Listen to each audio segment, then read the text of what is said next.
Hello दोस्तों, स्वागत है आपका मिनेश वाले में।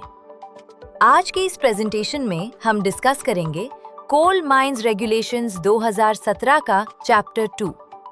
ये चैप्टर रिटर्न्स, नोटिसेस और रिकॉर्ड से रिलेटेड है और DGMS directorate general of mines safety के स्टैट्यूटरी एग्जाम्स जैसे माइनिंग मेट या सिरदार के पॉइंट ऑफ व्यू से बहुत इंपॉर्टेंट है। तो चलिए शुरू करते हैं। चैप्टर 2 का मैं काम ये इंश्योर करना है कि माइन में होने वाली हर मेजर एक्टिविटी, एक्सीडेंट्स या चेंजेस की proper official reporting chief inspector CI और रीजनल इंस्पेक्टर RI को टाइम पर मिले। इसमें रेगुलेशन 3 से लेकर 9 तक आते हैं। आइए इन्हें एक एक करके समझते हैं। रेगुलेशन 3 कहता है कि जब भी कोई नई माइन शुरू होती है तो ओनर, एजेंट या मैनेजर को फॉर्म 1 में CI और RI को नोटिस देना होता है। और रेगुलेशन 4 के मुताबिक हर साल की शुरुआत में यानी 1 फरवरी से पहले पिछले साल का पूरा प्रोडक्शन और सेफ्टी डेटा फॉर्म 3 में एज एनुअल रिटर्न सबमिट करना कंपलसरी है। अगर किसी रीजन से खदान परमानेंटली बंद करनी पड़े या 60 दिन से ज्यादा के लिए काम रोकना पड़े तो रेगुलेशन 5 के अंडर फॉर्म 1 में इन्फॉर्म करना होता है।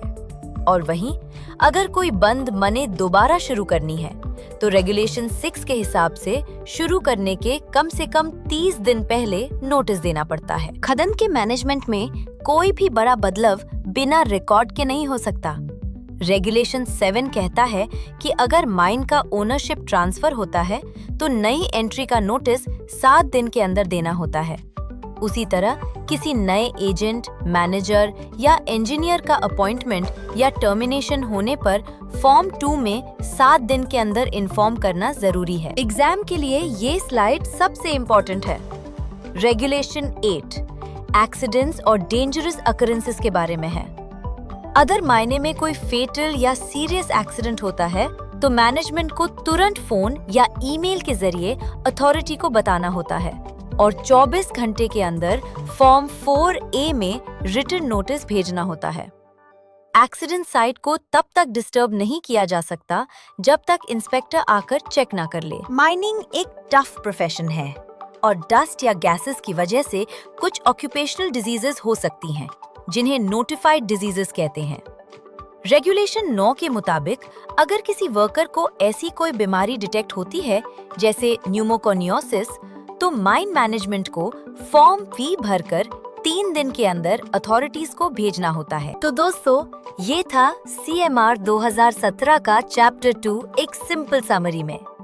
याद रखिए, एक सक्सेसफुल माइनिंग प्रोफेशनल बनने के लिए इन फॉर्म्स और रेगुलेशंस का नॉलेज होना उतना ही जरूरी है जितना फील्ड पर प्रैक्टिकल नॉलेज। अगर आपको ये वीडियो या PPT हेल्पफुल लगी हो तो चैनल को सब्सक्राइब जरूर करें और अपने दोस्तों के साथ शेयर करें। मिलते हैं अगले टॉपिक के साथ। धन्यवाद।